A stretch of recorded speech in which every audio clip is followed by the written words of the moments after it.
Good morning, guys and girls, Metalhead to the world. It's Overland Metalhead here. Just about to begin my next adventure. I'm going to Paris today. Yes, I haven't been back to Paris in 6 long years. And the funny thing was, I've never spent a night in the French capital ever. Like, my first time in Paris was June 2011, when I just had a few hours before getting off the train from Nantes to getting on the train to, like, Nice. And then the next time I was in Paris, I spent all day walking around until I got my bus back to London. So it'd be good to see it at night. Yeah, my bus leaves at like 10, so I'm just gonna make my way to Victoria Coach Station now. Well, here we are again, Victoria. As I've said many times, I feel like I've spent my entire life waiting at Victoria Coach Station for buses to go from Europe. Ah, there it is. Starting to say that bus is coming to Paris. Let's see clearly, but hey, it's Flick's bus. Don't get wrong. There it is, the 700 from Londres to Paris. Ready to leave soon. So I'm still somewhere in London. It normally takes about 2 and a bit hours to go down to Dover. I haven't taken a bus down to Dover in like nearly 3 years.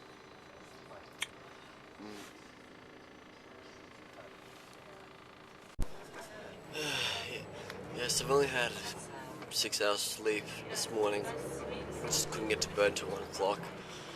I took citrus, which crap. It's always like last minute things like, oh, have I got my really crappy mobile phone? Or have I got these chargers? Or have I got, in fact, my malaria tablets?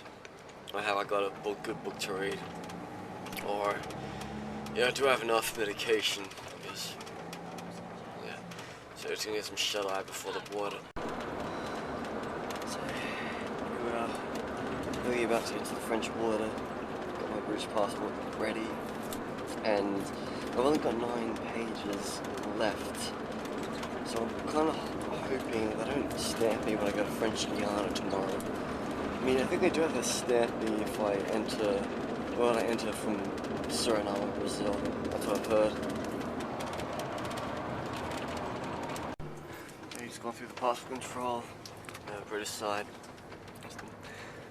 I might have been checked the swipe passport at all, so now to France. So just pulled out the Eurotunnel right now. Yep, there it is. And on my way to Paris now. It's 2:23. Just lost an hour because of like going from the UK to France. But I've got plenty of time. I don't need to leave the airport until midnight, I guess. Yeah. It's like 4 o'clock. Still on the road.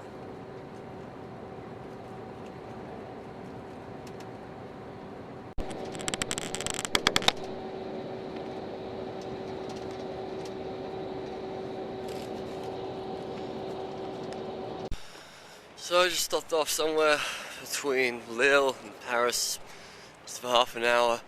For about €2, got myself an espresso, and came with a tiny chocolate bar and a biscuit. A bit crazy for when you're 90, but there was no way I was gonna like pay about like €5 for a Big Mac or something. I've checked what the prices are in Paris. I really do feel like a little Big Mac. Not too big on the royale with cheese, because of my diet and stuff, and last time I ate like one of those burgers many years ago, I got really sick. Not like deathly ill, just throwing up.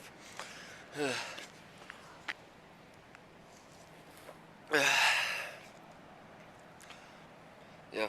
Also, some of these buses, they basically have a policy of no hot drinks or hot food, so I'm just gonna finish this and put it in my rubbish in the bin before I get back on board and watch those crazy Pulp Fiction clips. I mean, Pulp Fiction is a movie I should buy on DVD, or I should just watch whenever it's on TV, but I've never really got around to like doing that. I mean, I watched a bit of it when I was at my cousin's house about 2 years ago, on the same weekend at Glastonbury. So, I'm in Paris right now. I just got off the Flixbus. It's going to take me like an hour and a bit to walk to the Eiffel Tower, but, you know, I got enough time. My plane doesn't leave till 10ish.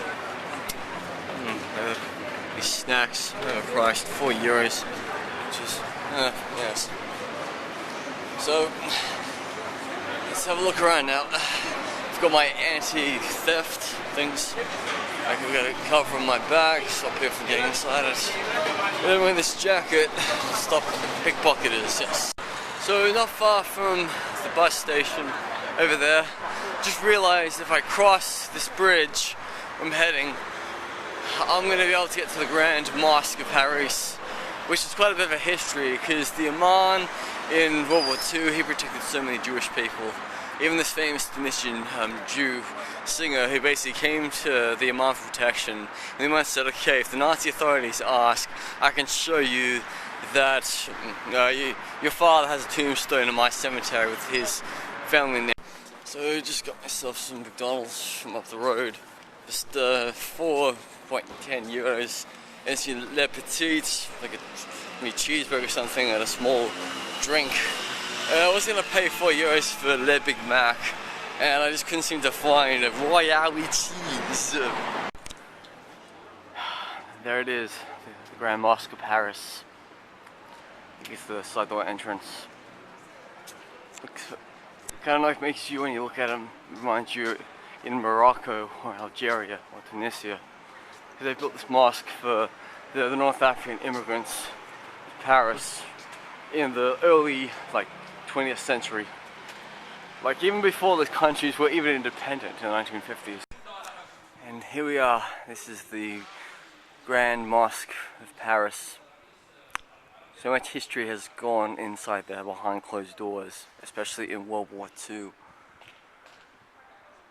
Now when you look at that, it makes you feel like you're in Casablanca.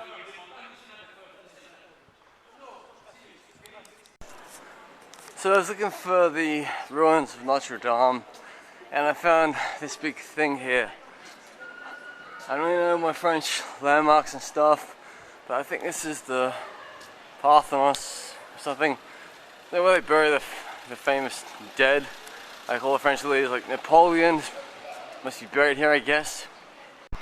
So the Parthenon is right behind me, but it's a Saturday night, and I don't see any tourists out and about in this area. Maybe they all flock here in the daytime and all. Yes, probably what they do. I mean, I can kind of predict this place, it's packed between 9 and 5, whenever it's open. So there we have, that's the Parthenon right there where they bury the famous dead. And then down this road should lead me to the island where the Notre Dame Cathedral is, which I've never seen in my life. And if you can work out the back, it's the Eiffel Tower, so it's a long way to get there. Oh look, that's a familiar tune I know about. It's my First Nation Army. I had an Italian friend of mine told me when they were winning the World Cup in 2006, they were singing this song all the time. I don't know why. So I just walked past this building right here, and according to the bus stop, it says Senate. It means the French Senate must meet here every now and then, I guess. I just realized I was actually heading south, because, when you stand at the Parthenon, you can see the Eiffel Tower, so you're like, oh, I gotta go follow the path, but then, a big park, like Luxembourg over there is in the way. And so I've just been past the Senate. Yeah. So, I'm gonna head like this way, because if I keep heading north this way, I'll get to the Louvre, the Louvre, the Mona Lisa. And I was just talking to my friend Nigel yesterday, and he basically said, oh, the Mona Lisa is very small. And I said, yeah, my cousin, he's been inside and seen it, and he says the eyes move, when you move and such. But it's really a bit of a tourist trap just to go in there.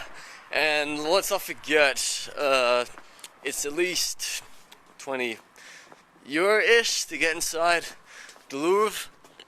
So yeah, consider that in faction. Plus, you know, if you're like me and you don't want to spend on accommodation in Paris, you're better off just putting your luggage somewhere safe at a train station. Oh, yeah.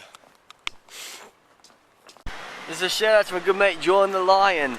I know you love your Space Invaders, you invaders of here, but look what I found in Paris! Bonjour! Salut! Come on, top it too. I just bought myself a can of sparkling water for €1.50. It's not because I want to, it's because there's a lot of free water stations nearby. So I just want a can to collect water so I don't have to, you know, buy another can later on. You get what I mean? And it looks like we found another great building in Paris. Yes. Don't know what it is, but it seems very significant. I've been away from England for only a few hours and I have to see Pret a Manger in Paris. Kind of like makes me sick on the inside. Can't stand these places like Pret a Manger and Costco's. Well, at least I'm gonna be away for 2 weeks. You know, won't be seeing any of that in where I'm going. What do they call a Whopper in Paris? I don't know. I didn't go to Burger King. So the Cathedral of Notre Dame that burnt down recently is right there. There it is in darkness. It's quite sad that I didn't go see it when I was last here in 2013. But you know, with all the money they've raised, it's going to get rebuilt whenever that happens. So there it is, the Cathedral of Notre Dame. I remember as a child watching that Disney cartoon, The Hunchback of Notre Dame. It's been so long since I've watched that movie. I mean, being here makes me want to watch it again. So even though the Cathedral of Notre Dame burnt only a few months ago, I feel like you can still smell the burnt building.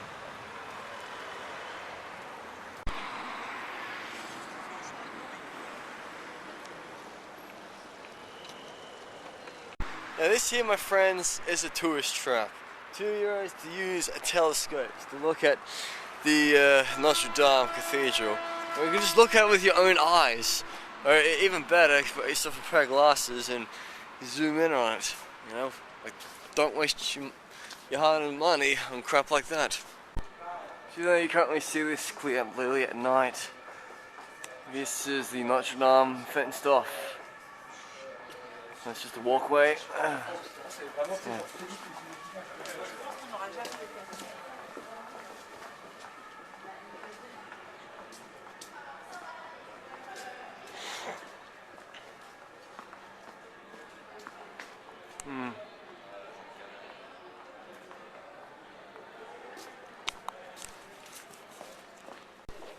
And this area in Notre Dame Palace, it's got a plaque to commemorate the life of Pope John Paul II, the first Pope. It was around when I was born, like I was born in 1985, and he was Pope until I was 19. So in my life I've had 3 popes. Here it commemorates, I've seen a lot of this. I saw a Yugoslav one about half an hour ago. Ray Marcel died 1914. August. Liberation of France. I'm just noticing this big flashlight pointing all around over there. And I thought, why is it doing that? And then I had to stop and look for a second, and I realized it's the Eiffel Tower. And the building to the left of it, that looks like the French Parliament, like the National Assembly when they meet to practice politics. Well, we got Dazzling Light Show over there. Shine for me, Eiffel Tower. Shine for me. So not far from this building right here we have the famous Louvre, where the Mona Lisa is kept. You know, Da Vinci, he painted that masterpiece. My cousin went inside here in 2006, many years before I came to Europe. And so he said to me one day that you can see the eyes move as you walk by. But according, as I mentioned earlier, my mate Nigel said it's like really small and stuff. I mean, even Will.I.am, the really badass retarded musician, he even hired the Louvre out like one morning to record a music video or to record an album or some shit.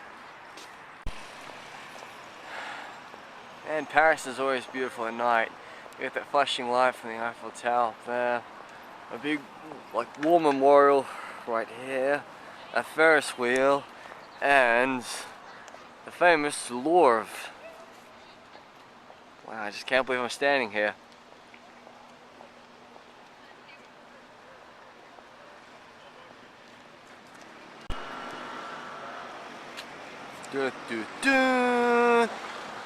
The Louvre.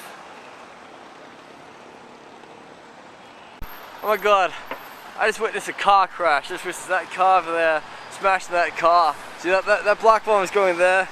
It just ran into it and just gonna just drive off. Like, this shit's crazy, man.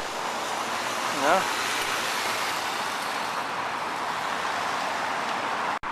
Some time ago, I read a story that a bridge in Paris was going to collapse because there were too many padlocks of people putting a padlock on the bridge to commemorate their love with somebody else.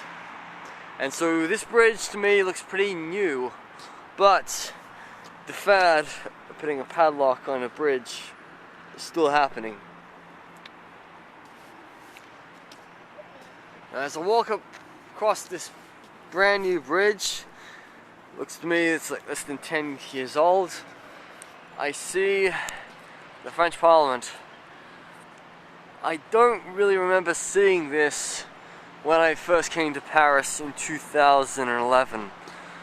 I do remember walking around the Eiffel Tower having to deal with Roman gypsies and their fake death petition scam, but yeah, this is all starting to become familiar again to me. Well, we're getting close to the Eiffel Tower, but here is another French government building in Paris. Well, it's taken me 8 long years to come back to this exact spot, but I'm finally here at night time, at the base of the Eiffel Tower. I don't think I can go up right now, because it's closed at night, but you can still walk nearby and see it. So I'm going to end this vlog for tonight. Good night and goodbye.